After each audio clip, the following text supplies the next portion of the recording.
These days, it can be hard to trust the media. What's true, what's fake, and who is behind the message? I'm a freelance journalist and videographer who has spent years studying the media. Now I'm taking a look at what local, regional, and national news stories mean to us here in North Central Washington. I'm Dominick Bonny, and this is Common Sense. While the COVID pandemic ripped through our country, leaving more than 450,000 people and counting dead in its wake, the opioid epidemic is a fire that has continued to burn in the background, overlooked and almost unchecked. Even before COVID hit, the CDC reported that there were 81,000 drug overdose deaths in the United States in the 12 months ending in May 2020. And that is before a majority of the shutdowns and isolation and stress of the pandemic set in. In a press release from the CDC in December 2020, CDC Director Robert Redfield said that, quote, "The disruption to daily life due to the COVID-19 pandemic has hit those with substance use disorder hard.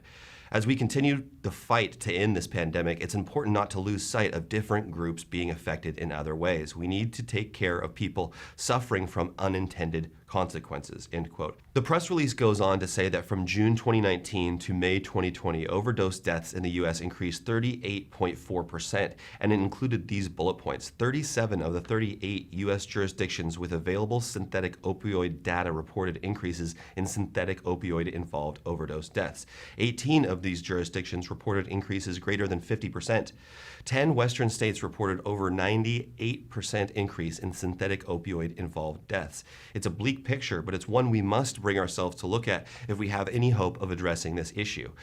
And there are ways that we can address this issue from both the macro and micro levels. First, the CDC's suggestions. They recommend expanding the distribution and use of naloxone, also known as Narcan, and overdose prevention education. I will go into Narcan more in depth in a future episode. Expand awareness about and access to the availability of treatment for substance use disorders. That's CDC speak for end the stigma. Intervene early with individuals at highest risk for overdose and improve detection of overdose outbreaks and facilitate more effective response. That means more resources dedicated to understanding the problem. On the micro level, the local level, I'd argue that there's a lot that we as groups and individuals living in smallish communities like ours can do. And I'll get to that later, but first I want to showcase the story of recovery of a one-time addict, gang member, and felon who, against all odds, turned his life around and is now a contributing member of society. He went from getting high and stealing Harleys, fighting anyone and everyone who even looked at him wrong, and bouncing in and out of prison to a gainfully employed homeowner who is in a long-term, loving relationship, and he still likes his Harleys. But now he holds the title fair and square. His name is Patrick Tex Sprinkle, and as you might have guessed, he's from Texas, but now he calls Omak, Washington home. Stay tuned after the break, and we'll take a look at part of his story of recovery and redemption. I'm Dominick Bonny, and this is Common Sense.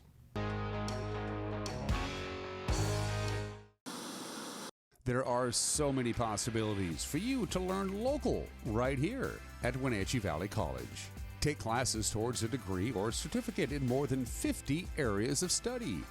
Wenatchee Valley College now offers a large variety of virtual classes, including labs, sign language, music, and machining, and they have the resources to help you succeed in virtual classes. So when a college degree is your goal, learn local at Wenatchee Valley College.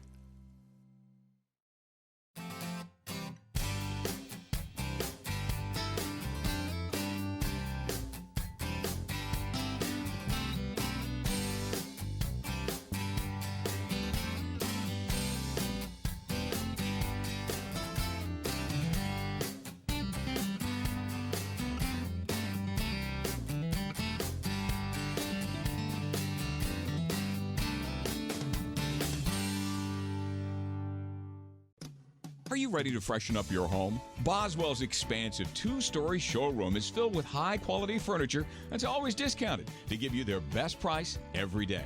Boswell's is receiving new furniture deliveries each week, so you'll be sure to find just what you need for your home without the wait. Complimentary design assistance and free local delivery. Superior customer service and the best value for your money. Start at Boswell's on Easy Street.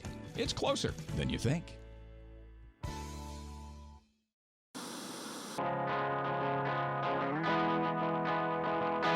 Welcome back. I met Tex last fall when I interviewed him for an ongoing series of short documentary videos called Stories of Recovery I was commissioned to produce by the North Central Accountable Communities of Health for the North Central Recovery Coalition. After producing about 10 of these videos so far, I have learned that everyone's story and recovery journey is different, but there are some striking similarities, such as childhood trauma. And it might not seem like it's a very big deal, but not feeling like you fit in, especially in adolescence, is also a common theme I have heard from folks while working on this project. And who among us can say that is not a feeling you also felt as a young person just coming of age? But let's take a listen to a bit of Patrick's story to get a better understanding of how his addiction issues began and how he overcame them. Let's take a look. I was a kid, 14 years old. All my cousins and stuff were using, drinking, smoking weed, having fun. I wasn't real popular. I always got picked on, I guess. I wanted to be cool like them. And one thing led to another, ended up in prison, stealing Harleys, not taking care of myself.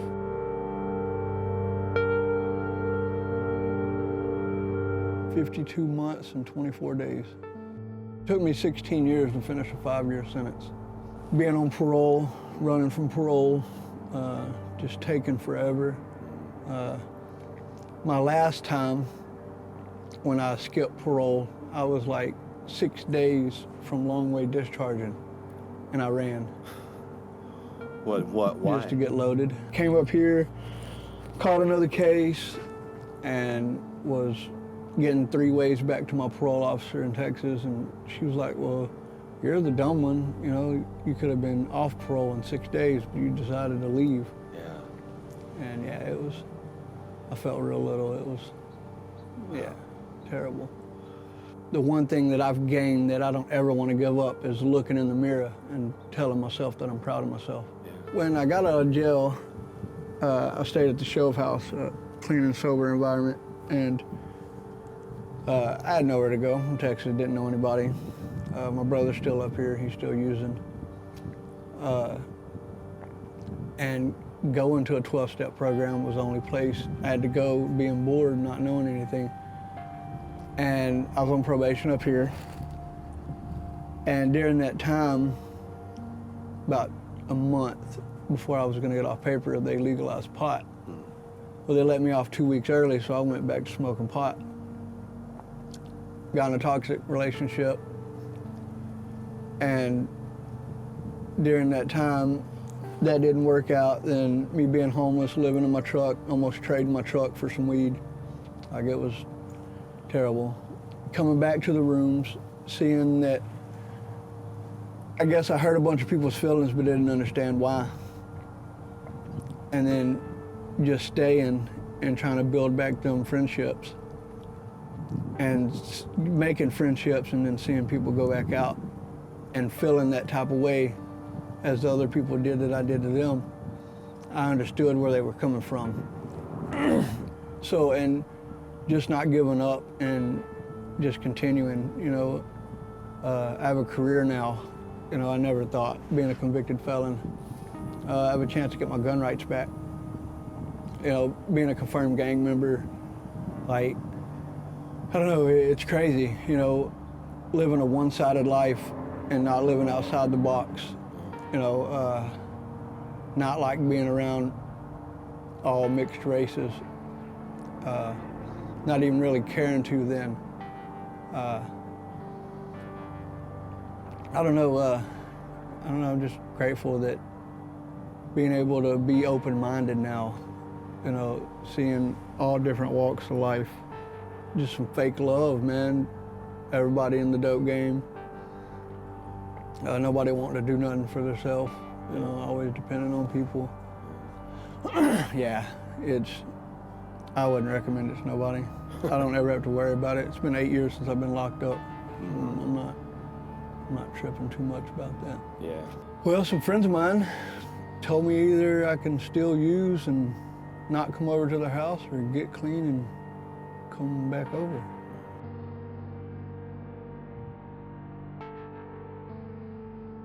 You can't really tell nobody nothing that ain't ready. couldn't tell me nothing, you know. I was just tired. I mean, I wish I would have stayed in school, you know, like not being popular or liked in school. I had to get some kind of attention.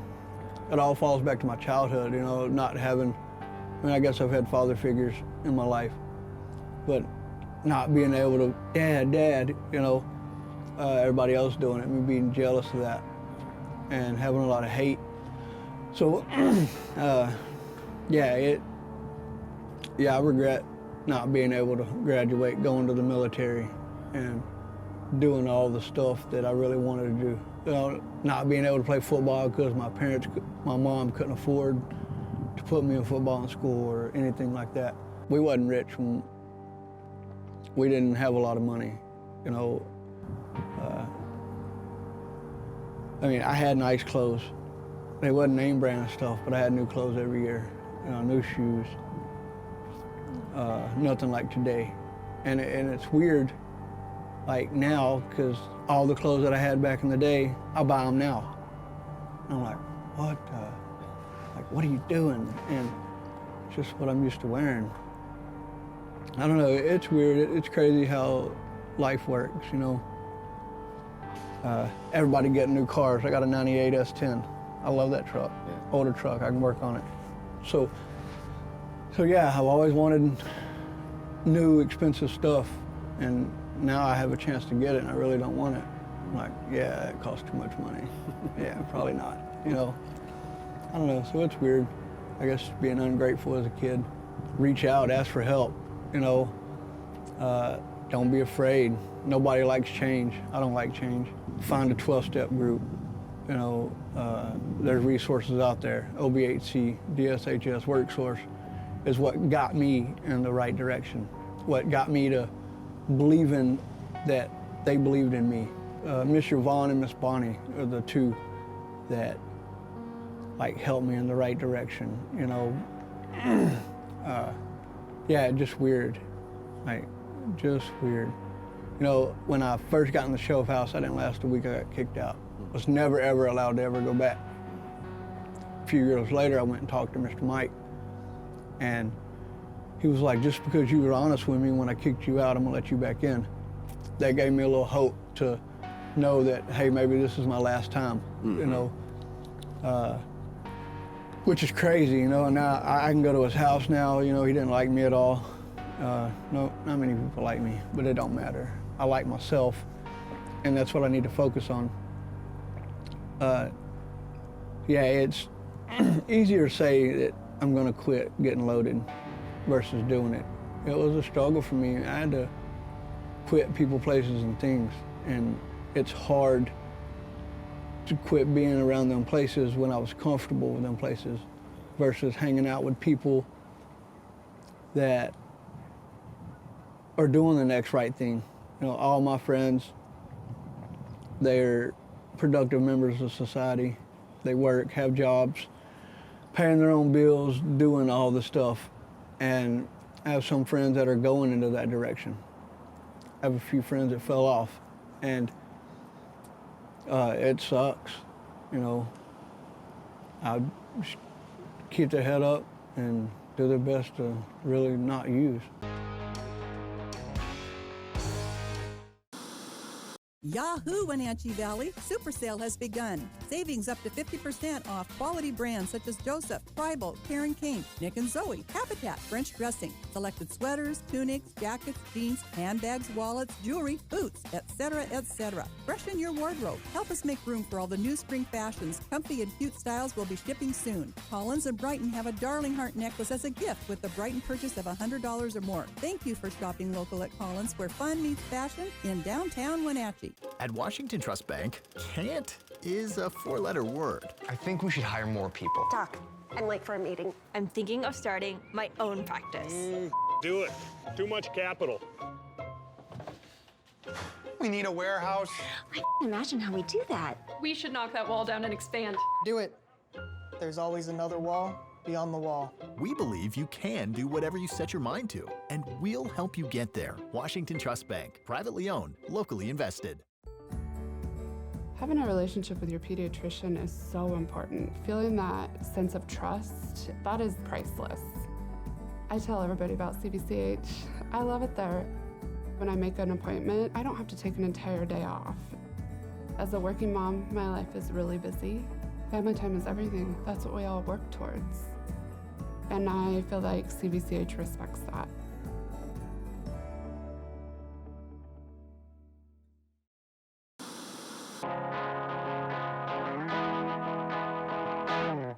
Welcome back. Let's jump right back into my interview with Patrick Tex Sprinkle. In this next segment, I ask him if staying clean is a struggle, and we talk about his life in recovery. Staying clean is a struggle to an extent.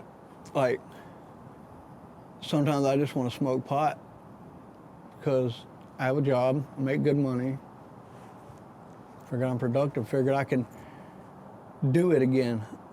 But then when I play the whole tape through, I know that I'm gonna smoke pot all the time. I'm not gonna be able to work because I ain't gonna be able to think straight, be screwing everything up. So I play all that forward. It's less money that I'm gonna have to spend on whatever else that I want. So if I look at everything, like if I picture myself smoking some weed, I picture myself, can I look in the mirror and tell myself that I'm proud of myself? What would my mom think, you know?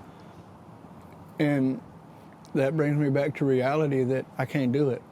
You know, I got friends that smoke pot. I have friends that drink every now and then. Like, must be nice, you know. I can't do that. I mean, if I drank one beer, it had to be a 55-gallon drum full of beer. That's one. Yeah. So, yeah, I can't do it. And it is what it is, you know, teach their own. But I can't do it. It was a process. You know, my first year in recovery, I was still acting a fool. You know, I ain't fought nobody in 3 years, and I'm working on 5 years clean. So, I struggle with that, you know, wanting to beat people up, wanting to act a fool, feeling like people taking my kindness for weakness, and just letting stuff go. You know, having a sponsor, working my steps. You know, it took me forever to work my 4th step. Finally went over it. You know, I'm halfway through my 5th step now. And just being able to see where I come in play, you know, where all my faults were, where I did my part in things to make other things happen. You know, because nothing don't happen if I ain't putting any effort into it. So it's, yeah, I'd say over time, you know, it just don't happen. It didn't happen just for me. You know, it wasn't just like a little light bulb clicked. You know, going to MRT, getting these new thinking skills that I have.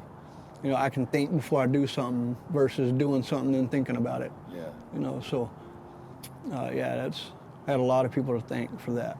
You know, it's crazy.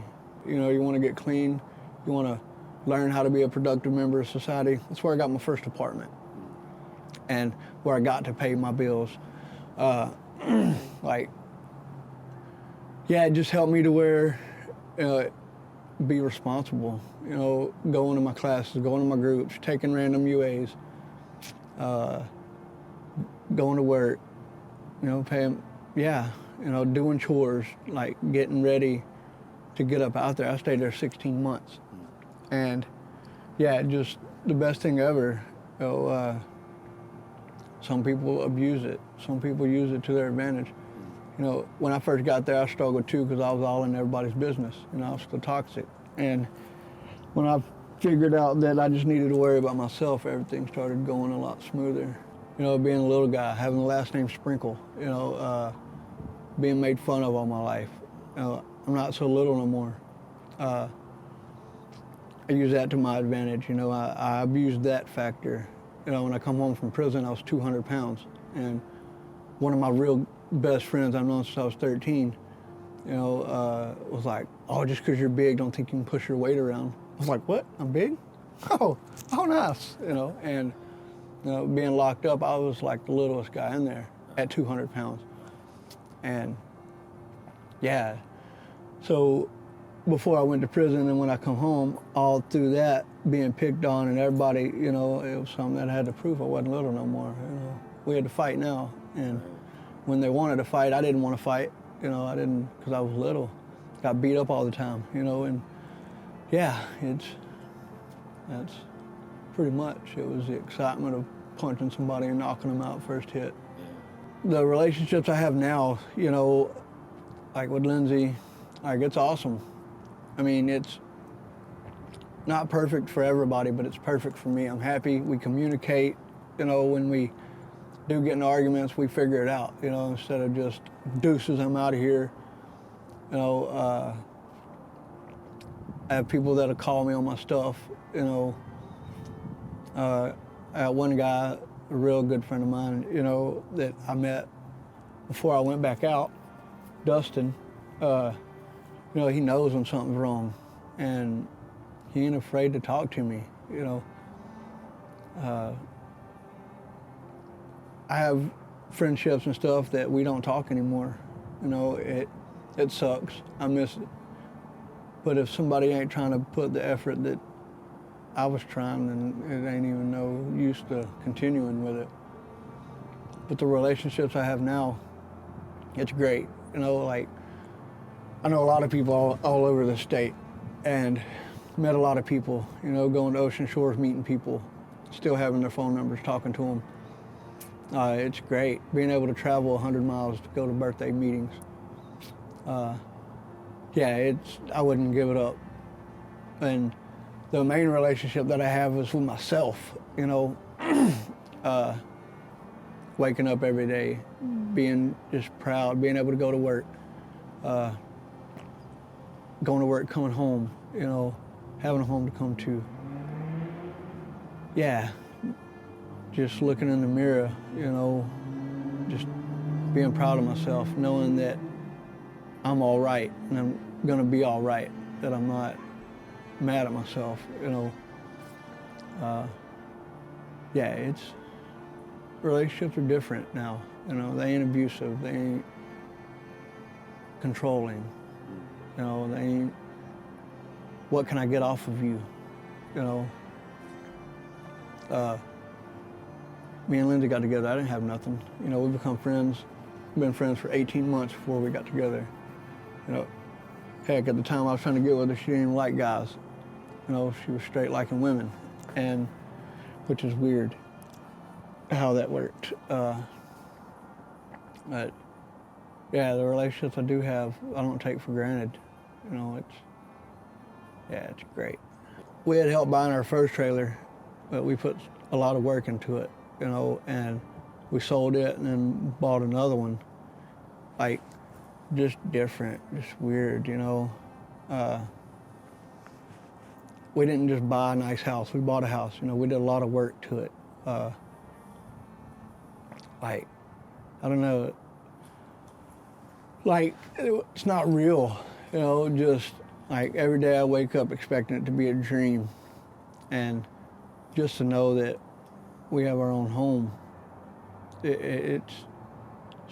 makes me feel like I'm back in my childhood days, you know, not having no care in the world, that I'm gonna be all right. I don't know, it's weird. It doesn't feel real. It's crazy. Yeah. It's good for you. You know, some 12-step programs are anonymous, you know, and I'm not. And I just wanna, it's weird how to put it in words. I overthink things too much, so sometimes, and it's hard to, like the drug epidemic, everybody's doing it. You know, we can get everybody to get clean and be the people that they need to be, you know, versus somebody that we ain't. Yeah, pretty much like the drug epidemic, but different. Ain't nobody doing drugs. We ain't out stealing, you know. I don't know, it's a little weird to put it in words, I guess.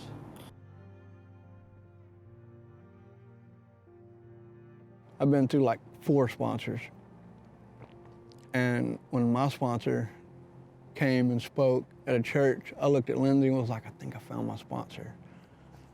he got done talking. I was like, hey, you told my story. I need you to be my sponsor. You know, I didn't ask him if he would. I just told him that I need you to be my sponsor. Like, I don't know, it's great. You know, he's been where I've been. You know, I've been where he's been. And I know that, I feel that he understands everything that I go through. You know, not a lot of people have been to prison, been in the gang life, did all that stuff where I'm at right now in OMAC, you know. So it's kind of hard to relate to people there, you know. So, yeah, it's great. You know, we don't talk as much as we should, but I know when I do need him, he's there. So it's pretty great. People are only going to make the effort to be clean, get clean, and stay clean. You know, if they don't want it, they don't want it. They're not going to get it. I mean, people will want to be clean all the time, but if they ain't going to make the effort to get clean, then it's just not going to happen. I'm getting my CDLs hopefully pretty soon. I need to get a book, start studying on that. Just moving up in the world, just helping more people get clean and stay clean, showing them the way, you know, showing people that there is fun stuff that we can do being clean. You know, we float rivers, we try to play softball. We try to do a lot of stuff. We have camp outs. You know, being at a camp out, 150, 200 people clean, you know, like, it's weird. You know, having birthday parties with 40, 50 people and nobody using. Just to keep doing that, you know, keep showing the struggling addict that there is a better life. One of the things that really strikes me about these interviews is how much wisdom people like Patrick display and how funny they can be as well. Like, if I had a beer, it would have to be a 55-gallon drum. That's one beer. That's funny. But the wisdom is there too, in simple but powerful statements like, when I figured out I just needed to worry about myself, everything started going a lot smoother. That's a profound lesson, and one many of us should bear in mind more often. But that reflection, that introspection, that inner peace came after he was ready, and because there were resources available to him. Resources like the Shove House in OMAC, which provides a cooperative, clean, and sober living environment, which then enables residents to address the mental health and or substance use disorder challenges that have led them to homelessness. Or WorkSource, or the 12-step program he works, and the recovery community he has found. Those are all rungs on the ladder that he has used to pull himself up, rising to a place where he was ready to re-enter society as a fully fledged member. Those resources are like a patchwork quilt that form a system of support to help those like Tex who want to help themselves. And that's where people like you and me come in. That's where individuals and groups like faith leaders and their congregations come in. That's where local governments and nonprofits come in. We have a lot more power than I think that we realize sometimes. And there have already been people and organizations in North Central Washington that have been doing amazing things to support the recovery community and get addicts off the drugs. Organizations like NCACH, the Alano Club in Wenatchee, the Shove House in OMAC, the Women's Resource Center, Lighthouse Ministries, and so many more. So if you want to help, don't wait to change. Don't wait for the change to come from the top down. I suggest learning more about those organizations and getting involved here. But also contact your local, state, and congressional elected officials and let them know that you care about this issue, that the opioid epidemic and addiction issues in general are a major problem, that they lead to the deaths of tens of thousands of Americans every year, and that is unacceptable, and we as an entire society need to focus on it. That's the first step. And the second step is reassessing our approach to the opioid and drug epidemic at the macro level and start seeing this as a public health issue, which it is, rather than a policing issue. And that's where the concept of harm reduction comes in. Through things like Narcan training and overdose prevention resources, we can save a lot of lives and put people on the road to recovery. But that's for the future. So join us for upcoming episodes as we take a look at another powerful story of recovery, learn about Narcan and what it does, and discover a new farm in Pateros dedicated to providing a place for veterans to get their hands dirty and grow food, partially as therapy. Join me next time for Common Sense.